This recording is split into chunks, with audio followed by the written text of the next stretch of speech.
Pardon me, sir. Come to stare at the fool, have you?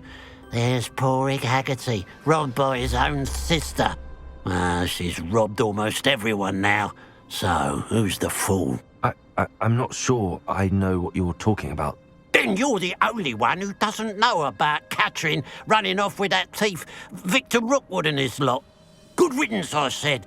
Never thought she'd return to steal from me, us, but I just know it was her. I want her caught and sent to Azkaban for stealing a prize family heirloom, sister or no.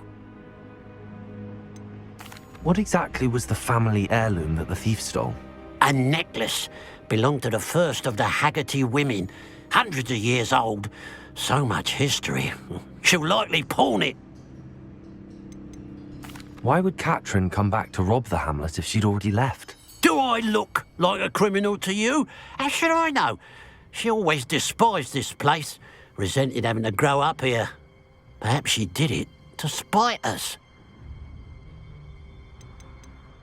Are you sure Catherine is the culprit? It could be anyone. Thanks to that Rookwood louse, we're inundated with all manner of criminal. I wanted to believe it was any one of them, except Catherine.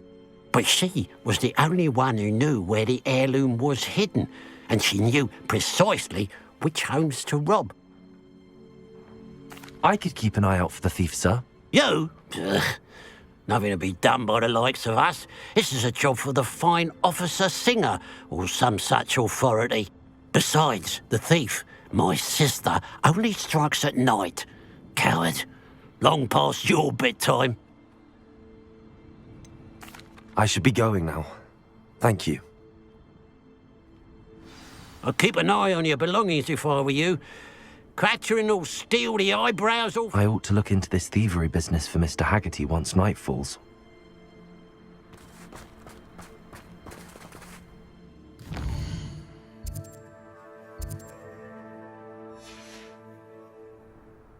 Now that it's night, I ought to look into this thievery business for Mr. Haggerty. Revelio. A pile of gold. I must be on the right track. It looks as if the thief took more than they could carry.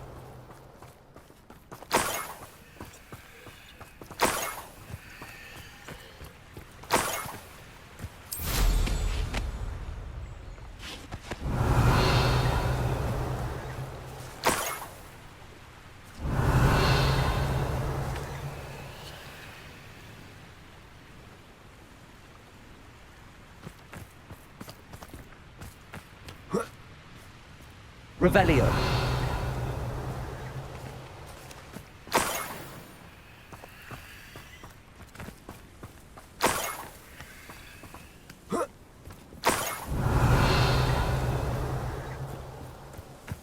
More gold.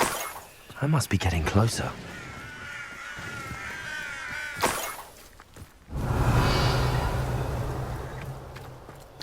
You ought to cut back on pudding. Mistook you for a troll the other day. Someone there? Over here! Confringo! Oh, get Oh, Bombarder! I won't rest until you're dead.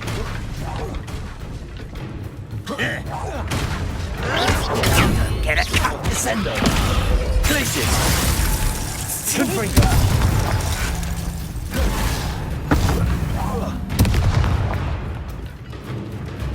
Old defense and no offense. Confringo! Fancy yourself a bit quite the hard potato. You're the one who released. Glacius! Yata. Where's you?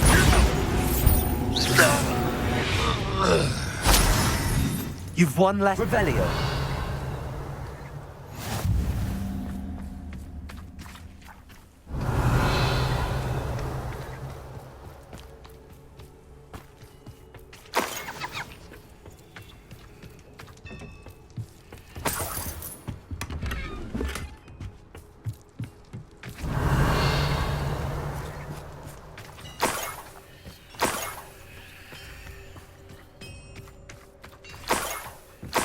Merlin trial when I see one. Revelio.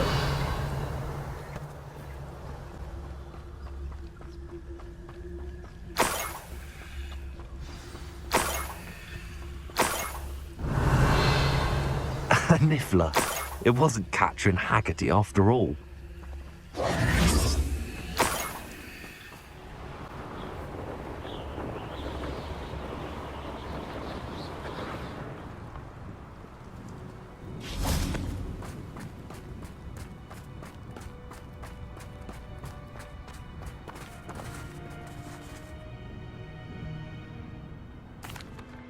I have some good news, Mr. Haggerty.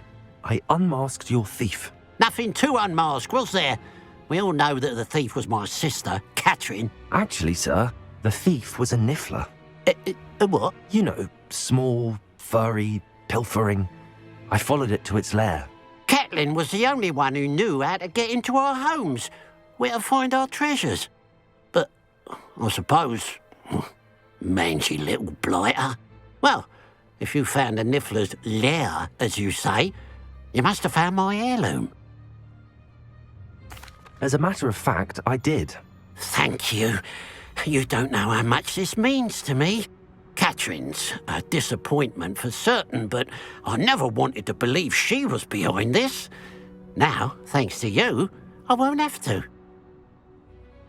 What a strange world we live in. Suppose they can't send a Niffler to Azkaban. At least I got my heirloom back.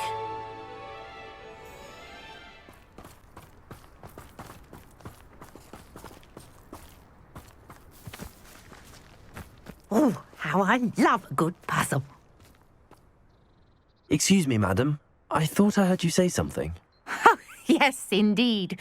Talking to myself again. I find myself to be quite the engaging conversationalist since my husband passed. Madam Althea Twiddle, pleased to meet you. Nice to meet you too, Madam Twiddle. You know, you might be interested in this. You young people love this sort of thing. My husband often ruminated on the mysterious statue just outside our hamlet. Some sort of archaic puzzle involving vases, he would insist.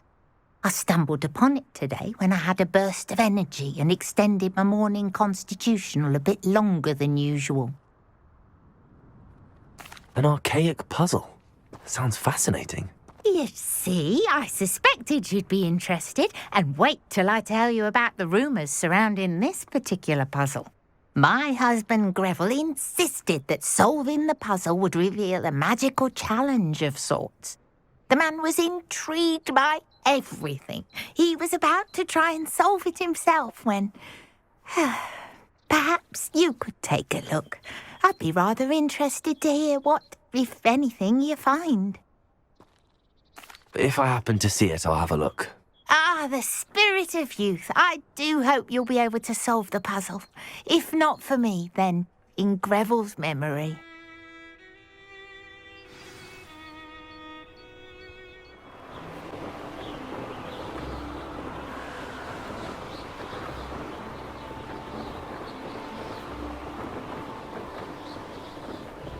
This looks like the statue Madame Twiddle mentioned.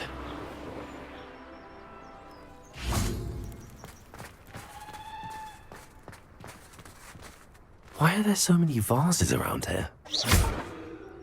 Revelio. I suppose I should try to find all the vases.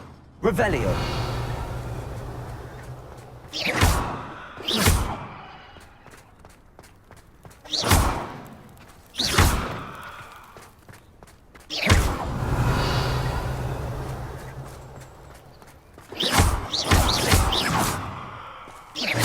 I think there should only be a few more vases.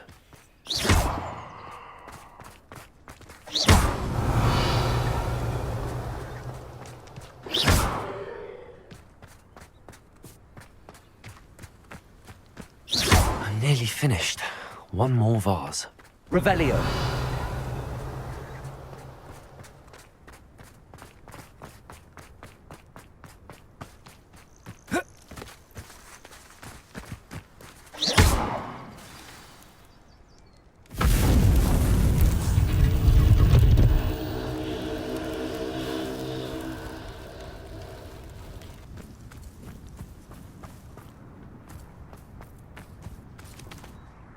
Mrs. Twiddle, your husband was right. The statue was part of a puzzle. Oh, really? How exciting! Yes, I had to destroy a number of large vases, and that seemed to activate some sort of charm on the statue. Well done. Oh, I miss having someone like you around with a thirst for knowledge and a quick mind. Well, my curiosity has been satisfied. Thank you for that. Who knows what I'll encounter on my next constitutional? Oh, my husband would be so pleased to know he was right about that statue.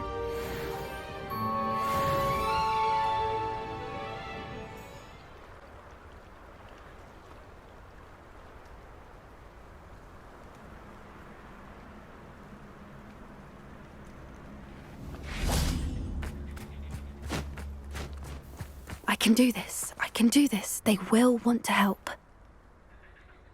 Is this where we're meeting the Centaurs?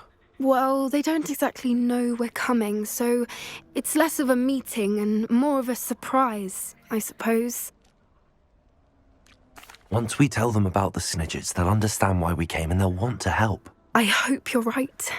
Perhaps they'll be able to tell that we're sincere. There's something about them that's so knowing. It's almost unnerving. I suppose they are known for having an air of omniscience. That's exactly the right word. Never mind. What is it? It's nothing, truly. We've no secrets to hide. That's right. We'll simply be honest with them about what we're trying to do. They'll have to help us, won't they? Yes, of course. You're absolutely right. We'll meet with them, tell them about the Snidgets, and I'm sure to all be fine.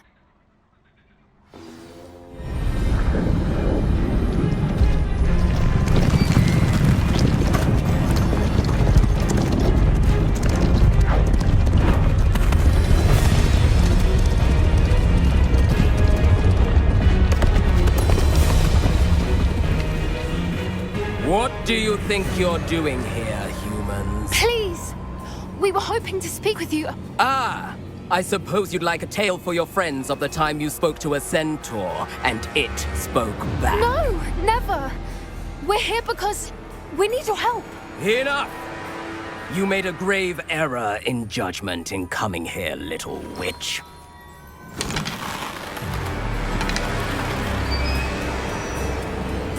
Leave them be, Alec.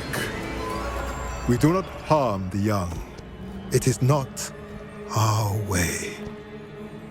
You forget your place, old fool. I'm the leader of this herd, and while you cling to our way, their kind continue to slaughter beasts like us without a care! From what I can see, they have slaughtered no one. They will leave here unharmed. Mark my words, Doran. If I ever see them again, it will be all 3 of your heads.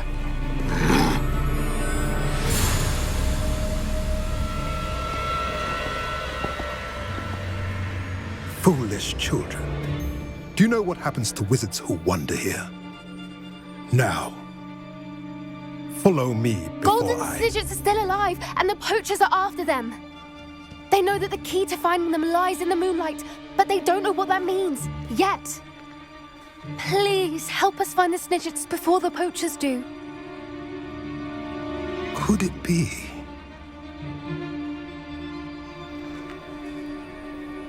In the south, there is a cave within which lies what the poachers seek. A moonstone. Retrieve it and place it in the henge in the forest. I, on the other hand, must go speak with the herd. Find me after you have done this.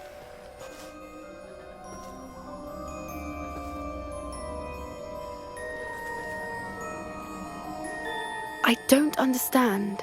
So the moonlight mentioned in the journal doesn't refer to actual moonlight, but to a moonstone. What do moonstones have to do with Snidgets? And why was he so certain about where we could find one? Isn't Moonstone all around us? Why retrieve one from a cave? Knowing Centaurs, I suspect he's referring to a specific moonstone. We'll likely know it when we see it. I don't know, but I am inclined to believe him, what with his being a centaur and all. I am too. It is a shame how quickly he left. What was his name? Doran. That's what the leader of the herd called him. Well, if Doran knows something we don't, I'd rather act now and ask questions later. I can head to the library and start looking into the cave you mentioned. I'll let you know what I find.